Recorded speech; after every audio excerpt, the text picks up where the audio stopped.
Welcome back to the Deliberate Leaders podcast. I am your host and executive coach, Allison Dunn. Super pleased to introduce our guest today. We have with us Mark Zides. He is the founder and CEO of Core Access Consulting, which is an award-winning talent management firm. Mark's new book, The PACE Process for Early Career Success, uses real-life examples, research, and a bit of tough love that will equip the reader to not only just survive the modern work world, but also to conquer it. Mark, thanks so much for joining us here today. Thanks for having me, Allie. I appreciate it. My pleasure. Kick these off with a deliberate conversation. Mark, what would be your number one leadership tip for our listeners? So it's cliche, but I'd say be the best listener you can be from a leader's perspective. So always listen to your team, your constituents, your partners, your colleagues, and learn from them every day and try to craft the best solution or answers that you can that'll impact the most people. Okay, love that. Thank you for that tip. I just want to make sure that I said the title of your book correctly, because you've got, like the hashtag or the pound sign, like was that the proper, like there's a hashtag before it. How do you pronounce your book title? Yes, so you are perfect. The PACE process for the PACE process. Okay. Yeah. With that said, could you share what does PACE stand for, just to kind of give it a level ground with our listeners? Sure. So the book was written to prepare young individuals early in their career to launch their careers, thinking about everything they need to do to prepare for it, apply, commit, and evaluate. So that's what the acronym PACE stands for. Okay. Now, PACE means a lot of different things to a lot of different people. So when I wrote the book, I used PACE wasn't an acronym.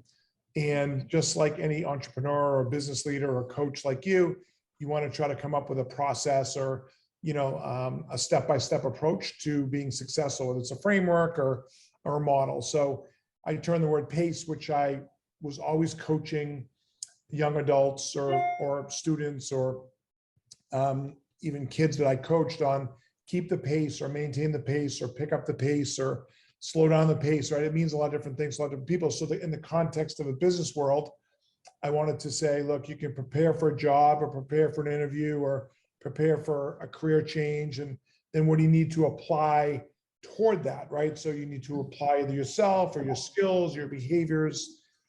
Commit is, do you commit to the role, the job, or making a change? And evaluate is just what that means, right? It's like every year as you're in your career, you should take a look at what you're doing both professionally and personally, and is that the best place you want to be at that time? So that's in general terms what it means. Okay, fantastic. Thank you for sharing that. Super curious. Tell me a little bit about your background. So I've been in the learning and development field for almost 30 years. So I've been both in management consulting with large firms, working with talent management organizations or HR organizations like PwC, selling advisory, coaching, talent, succession, learning, training, all those types of solutions. And then I've been an entrepreneur back and forth, trying to figure out what I wanted to do between working for myself and building a business to help companies create change or create, transformation in their employees, whether it's retention or acquisition or development. And then I did it for a few years, like I said, working for PwC and Deloitte. And then I said, after the market crashed in, I guess it was 2008, I was in the financial service practice for PwC as a partner or as a managing director. And I'm like, you know what, this isn't really what I signed up for. It's a terrible time for the whole economy and market, but I want to impact more people. So I restarted Core Access, and we had a journey on building learning experiences for all types of organizations. So whether it was, onboarding training, new hire training, leadership training, manager development training, you name it, we would be an outsourced partner for all those types of firms. Okay. Cool. That's super broad background. I'm curious, what is the best piece of advice you've received for your own career?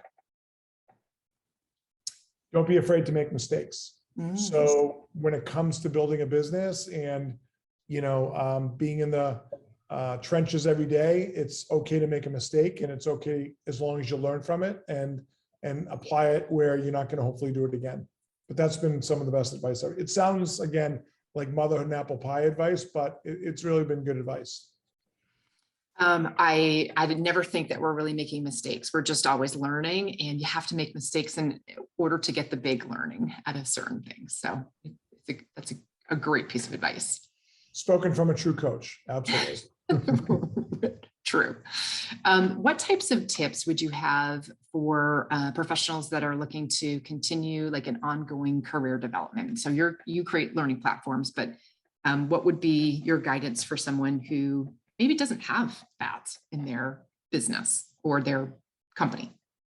Right. So, I would say learn something new every day. Try to learn something new and broaden your horizons. And as part of that, step outside of your comfort zone. So, even if your own company doesn't have, like you said, the platforms or the assets to provide training, there's so many social tools out there or platforms that you can learn from. So whether it's, for example, LinkedIn Learning or, there's other types of online materials, go buy a book, in the area that you feel like you need to develop your skills, download an Audible, listen to a podcast. So I feel that there's so many different platforms that somebody can self-develop on a daily basis. So I know a lot of people don't have time, but come up with a strategy or sort of a timeline over per quarter, right? Or per year. Say, look, here are whether you receive feedback at work around some of the things you need to work on, and find ways to actually enhance your skills or change your behaviors around those things. Yeah. So what would you say are some of the defining qualities that help our millennial and our Gen Z generation succeed in today's workforce? Great question. I get that a lot, and I don't think I answer it the same way every time, but I would say be different, because the Gen Zs and the Gen Ys are different, right? They think differently, they behave differently, they're digital natives. They, are very much into social causes like climate change or police brutality, things like that. And what can they do when they go to the workforce and apply some of that energy and different thinking from people like myself, that's a Gen Xer, right? That I'm just, focused or wired a different way. So I think that, the community sort of thinking and sort of the collaboration that they can bring to the workforce to embark and make change, I think is really important. So don't feel like you have to, follow authority at like maybe, but at the same time, use your social sort of thinking and your attitude to kind of, make change in some of these organizations. And we do see it, right? We see that large companies like, Google and others have unlimited vacation time now, right? You and I would never think of that, never mind 20 years ago, but even 5 years ago. So a lot of change is happening. And I think that if they bring that energy and focus into the workforce, it'll really help the future work. Thank you. I'm curious, what guidance or tips does the book outline, or would you give a listener who's really looking to expand their professional network, and maybe that's not been a focus yet, but it needs to be in thinking about how to level up or do something more fulfilling? Yeah, another great question. So I think, going back to social media or a platform like LinkedIn is really important, right? So I feel that building your personal brand and your personal network is very important. I talked about that in the book. So a practical example is make sure your LinkedIn profile is professional and you're following the groups that are important to you. You obviously have to follow the company or industry that you're in and you want to actually be part of. Be proactive, and maybe in other social platforms, create your own communities or groups that you can get like-minded people involved in the same causes or the same type of work that you'd like to do. So I think that, those types of initiatives actually are really important young in your career. Awesome. What is some of the key things that you look at when you're giving guidance about attracting top talent? So what does the candidate need to kind of like, what are the check things that you're looking for that help get that? Yeah, I mean, I'm old school, so I'm looking Okay. for, executive presence. I'm looking for somebody who's got some research done on the company or about me, or, can kind of has a strong understanding of the industry or why they want to work there, what's their why, or kind of what's their purpose of wanting to work in an industry or company.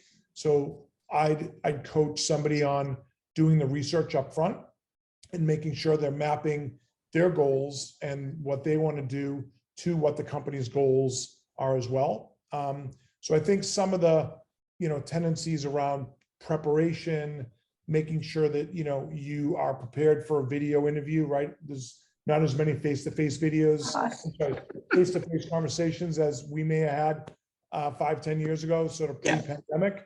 So you have to, make sure you have the social cues kind of understood. You can practice a mock interview through a Zoom or through a platform like this. So be really prepared, I guess, is the overarching message that I'd say to someone young in their career, whether it's to research, knowing who you're interviewing with, trying to understand kind of, what some of the reasons why you actually want to work for that company or that role. Okay. And you know what, I feel like you say you're old school, but it's like the basics, right? Like, don't forget the basics. Right. It's really important. Yeah. And, and again, to get tactical for a sec, send that thank you letter, right? Like, send a thank you note after you interview with somebody, not just the one person, but if you interview with 4 or 5 people, send one to everybody. And one of the things that strikes me, Allie, is, a video thank you note. Those are kind of different and interesting, right? So that's a little out of the box, but I actually like that, because if somebody just sends a quick, video, thank you so much, I welcome the opportunity to learn more about your company. Like, that's a nice little touch. Again, it demonstrates that they're a little bit more creative and thinking differently. So again, whatever you need to do to help yourself stand out from another candidate or another person, I'd advocate for that. Yeah, it's a great tip. And hopefully our listeners are listening in, because it absolutely does set you apart. I agree. It can also hurt you if you don't do it well, but it will set you apart in one way, for sure. Mark, what advice do you have for building and leading teams? That is, I feel like a key opportunity inside every single company today. Building teams is more challenging now. I feel that it's been prior to the last few years, and that's because a lot of what we do is virtual. So team building, I feel, is a lot of in-person collaborative work, whether it's, in person or in a room where everyone's sharing ideas and collaborating. So I would advise people or leaders that if they can replicate that in the context of a business tool, if they can't do it in person, that's what I think is really important nowadays. So whether it's a Microsoft Teams or a Zoom call, there's a lot of different, aspects to those platforms that you could poll, you can actually have breakout rooms, you can, provide feedback, you can do a lot of those same things that maybe you used to do in a conference room that now you need to do online. So I'd make sure that all of those tools and capabilities are in place. And I think the other part of managing teams is connectivity and really feedback loops is what, coaches like you and me will call it, right? So always check in, don't be overbearing, like check in every day, but is there any other way that if I'm a team leader, can I help you? Can I help you get to the next point? Or, coaching people sort of in, be their mentor, not necessarily directly, but indirectly. So I feel that collaborative and communication is really important. And there's a lot of great tools out there to do it where you can't do it in person, whether it's Slack or some other, collaborative tools. But I think, connectivity is really, really key to success and uplifting a team toward the right direction. Thank you. All super good tips. I'm just going to I think it's my final question as far as thinking through the career success process. And so I know that there's a lot of shifting going on in the world right now. So where should someone start to find the perfect job? Like, where do you start? Well, I think you start and find your why, right? Like, what's your why or what's your purpose? I think that's easy, right? It should be. I mean, you would think that what do you want to do? What's going to drive you? What's going to motivate you? What's, sort of what's the fundamental purpose of actually work, right? If you want to be work in an ecosystem or a company, that's a great choice. If you want to be an individual contributor, that's another choice. If you want to be an entrepreneur, that's another choice, right? If you want to work remotely, that's another choice. So I think some of those, checklists is something that someone has to sort of think through prior to going, for that role or for that job. What industry do you want to be in? Do you want to be in, again, biotech or financial services? So a lot of those decisions are, as you know, are made for you based on what your background is or where you went to college or what your major was. But I would say, apply yourself to what's going to make you feel the most whole, happy. And I know it's not perfect because, getting a job is competitive and it's not easy, but if you can try to match your values to a company's values. So look on a company's value page and make sure that they have similar values that you do. So some of that research that I mentioned before is really important to kind of find out the type of company you want to work for. Is there, so starting with recognizing what you see, what you want your future to be, what you want to be doing, what your values are, what would be your next most appropriate step? Sorry. That's okay. Yeah, I mean, I think then it almost gets into, what is it going to take for you as an individual to earn the right to get an opportunity at that company, right? Get an interview, get a job, get a at bat. So that's what I mentioned earlier about researching or networking or using LinkedIn to figure, okay, well, who's the hiring manager? And sometimes companies will just post and they hire internally anyway, right? Which is frustrating. But how can you break down some of those barriers and get creative to have that decision maker who's the hiring manager want to hire you? And what can you do on your own to make yourself stand out from all the other candidates and everyone else? I don't know if that answers your question, but I think that's the practical next step. It absolutely does. I'm just curious, will you share with us what your most rewarding job you've ever had? The one I have now. I mean, I think that it's really when you're the happiest and when feel like you're adding value and making impact is when, you're the happiest. Every job I ever had, I enjoyed, I learned from, but I feel like from a career progression perspective, at least the way I think about it is you always want to have that work-life balance. And you want to have that challenge on the work side, but then you want to feel fulfilled after you do something, whether it's for the company or people on your team. So in the situation I'm in now, I feel like I have the opportunity to add a lot of value, but I also have an opportunity to learn from everyone that works with me.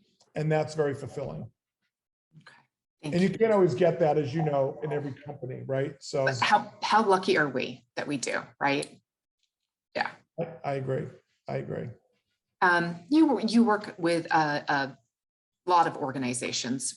In your opinion, what is the most challenging thing that businesses and entrepreneurs will face in today's work environment? So, if you're an entrepreneur or you're a business owner, it's really finding new business or rainmaking or business development or sales or, right? I mean, we're in business, unless you're in nonprofit or other businesses, which are very fulfilling and maybe even more fulfilling, but if you're in a business that's organized where you're trying to make money, it's hard to build to sell, right? It's hard to open that door and get the decision maker to want to speak with you, whether you're, selling a software, a widget, or something else. So I think as an entrepreneur, that's one of the most challenging things is to figure out the channel or the best way to sell your service or your product. And I think there needs to be some thinking on the best way to do that, whether it's multi-channel or marketing or direct dialing or old school cold calling, right? I think that's one of the hardest things for an entrepreneur or a business owner to do. If you're a successful coach like you, a lot of it's word of mouth, right? So you coach somebody and then someone else says, I need to speak to Allie, and it comes natural.